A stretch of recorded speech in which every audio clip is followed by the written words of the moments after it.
Hey everyone, how you doing? It's Natalie Lasky with the Amateur Spark Show. Today we have a special guest that is going to be coming on. She's near and dear to my heart because it's my own mother. She does Crocheted Creations by Joyce. And these are some of her creations here.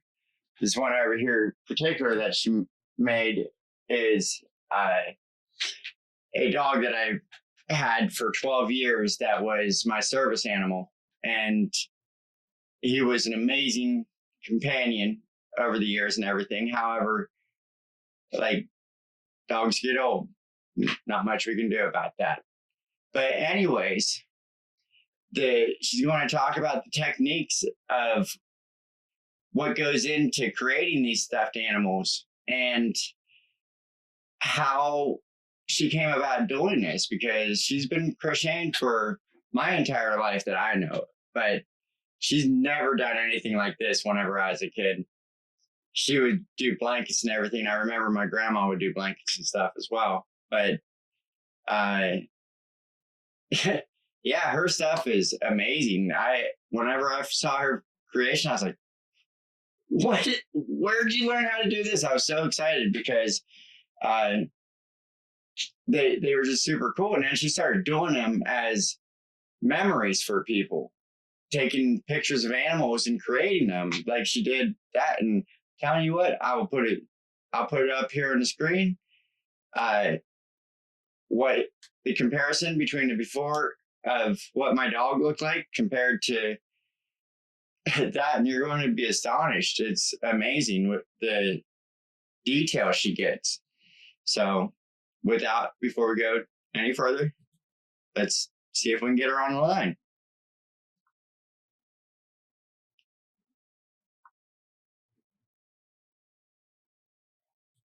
Recording in progress.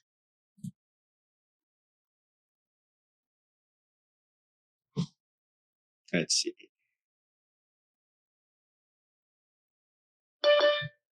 There she is.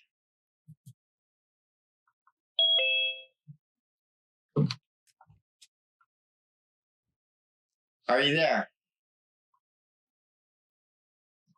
Can you hear me? You're muted.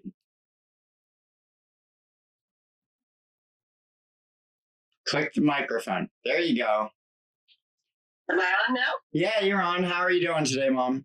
I am fine. Like I said, this is Joyce Lasky, and she has Crocheted Creations by Joyce. So, can you tell us about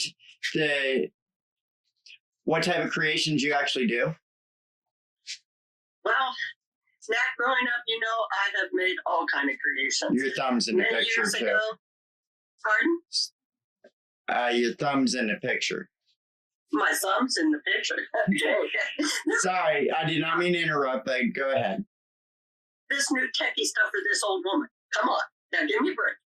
Okay. Many, many years ago, I won't say how many years ago but I have been crocheting since I was probably 10 or 12 years old. And over the years, I have gone through the whole gambit of the regular, normal things you see people crocheting. I did Afghans, hats.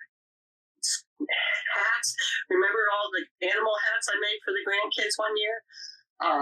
Then I got into doing bralettes, and I found that very enjoyable because it was more creation. I could do things. But just recently, last fall, a friend showed me something that she had done, and I thought, well, that looks like fun. And it's stuffed animals, and I've never done those before in my whole life. I've always been Afghans, hats, scarves, things like that. So I think, Nat, you have one of my very first stuffed animals, a little brown teddy bear, I think you have. Yes, I do. That would be this one right here. Although she doesn't know that being that is one of her first ones, one of my dogs ended up getting to it and took the eyeball off. But the eyeball is back on. It just doesn't stay all the time. It's a prosthetic. No, I'll put Gorilla Glue. That Gorilla Glue is what I use to glue things on. Okay. I use duct tape and wire and Gorilla Glue. Okay, so that answers it. It's not the dog's fault. It's the fact of how Now, if it was old-fashioned Gorilla Glue, that'd still be there. maybe. Okay, but the little teddy bear that I sent you, and then for your birthday, I remember back when you were a young child, you had this little teddy bear that you always slept with called Pinky. And I saw this pattern, and I thought, that looks like Pinky. Nat's birthday, 40, is coming up, and I thought, Nat needs a teddy bear. So that was the teddy bear that I sent you there, was that. And then a friend of mine says, can you make a Shih Tzu? I said, I don't know. So I started searching Shih Tzu. Now this is my very first doggy. Wow. That is adorable. I didn't know it had purple in it. Yeah, purple. That's so cute. And so she wanted it. She said, can I buy it? But your dad fell in love with it.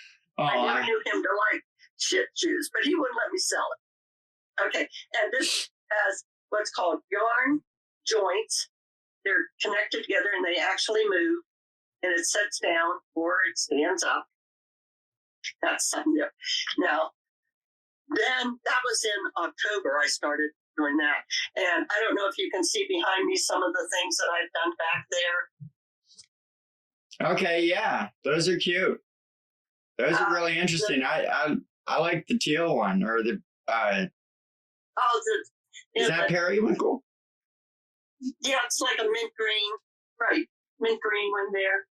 And then I'm doing these little keychains, and there's a program called Random Acts of Kindness. And I plan on doing that with some of these. Those are, wow, I like those. Those are, I like that rainbow, the tie-dye one. No, right beside it. The little one. This one? No, tucked behind it to its left. That one. This one here? That one? Yeah, that is cute. I like that. I like the stand too. That stand's creative. This is a Keurig coffee. You put the Keurig cup in them. Oh, nice. I just used it to put on.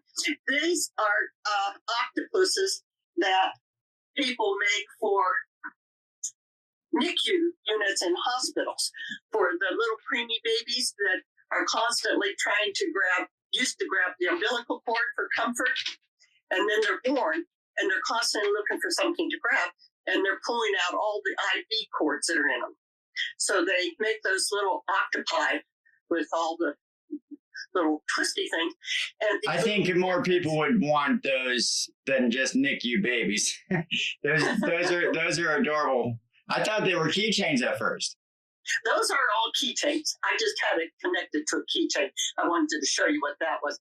But these random acts of kindness, you put them in little baggies and you leave a little poem with them, and you leave them various different places, like the painted rocks type thing. Okay, so how long does it take you to make something like that? Okay, these little ones.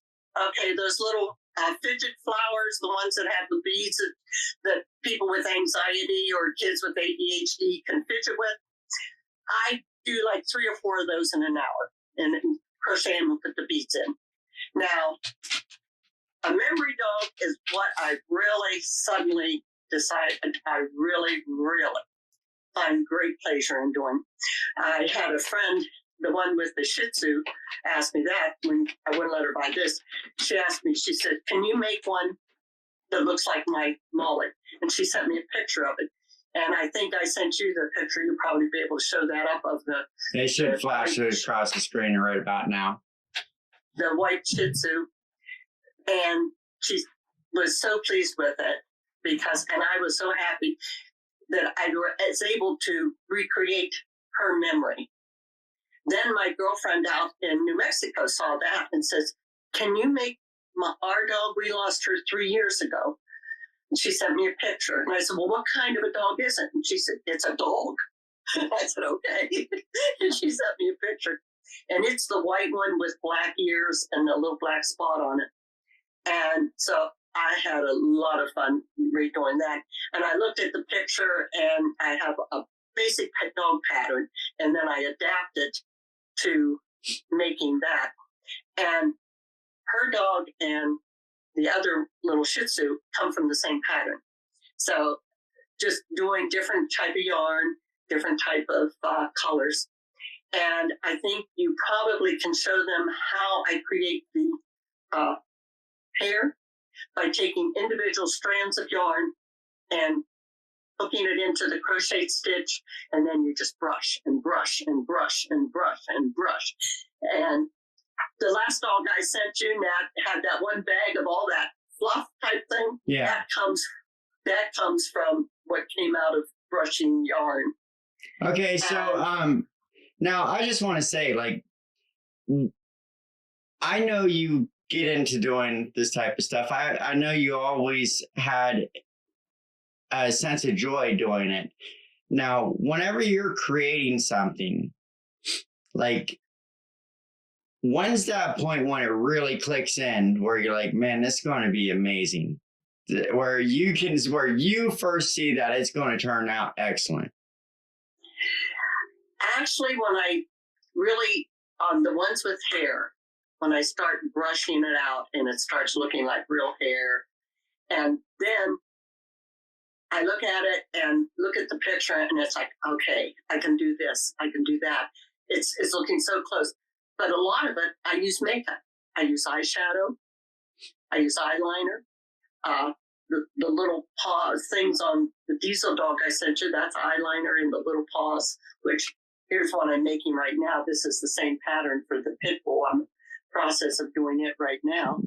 That could be a dinosaur too, the way it looks right now. Thanks. Get a long tail? Yeah, that'd be cool. Right in here, I will be putting like little black. And I've just recently found... Have you done any dinosaurs?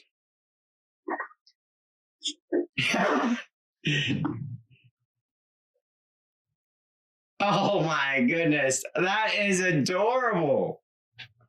Yeah. That is so cute. That's a Triceratops. Triceratops, right. That's the only one I've ever done. That is adorable. Like, so how much time do you put into one project from start to finish? Like, whenever do you get an order? Like, what? Take us through the process here.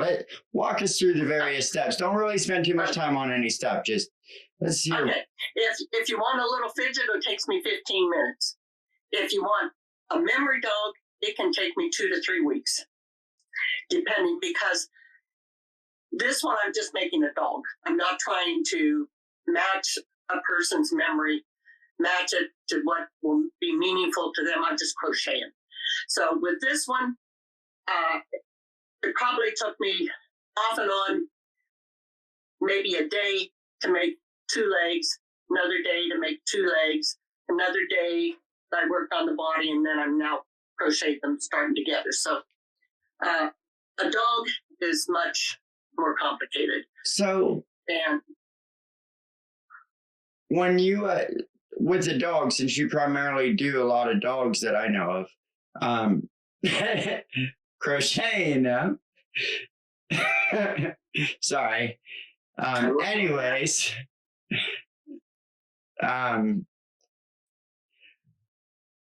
you like explain to you what does the animal look like? How would you explain best one of your creations for the viewers that can't see the video?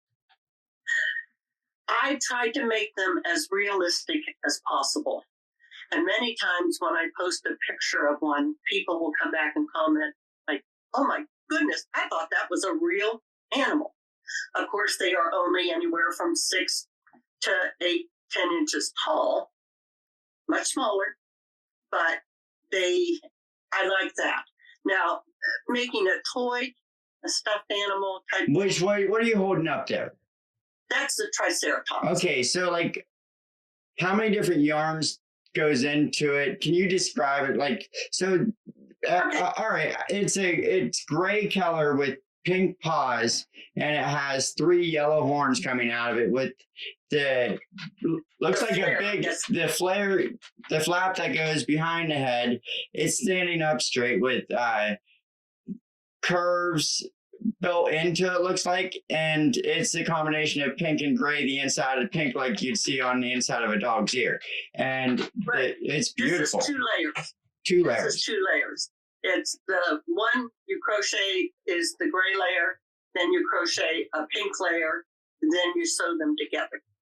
And the matter of crocheting is the more you go out, the more stitches you put in is how you get a ruffle.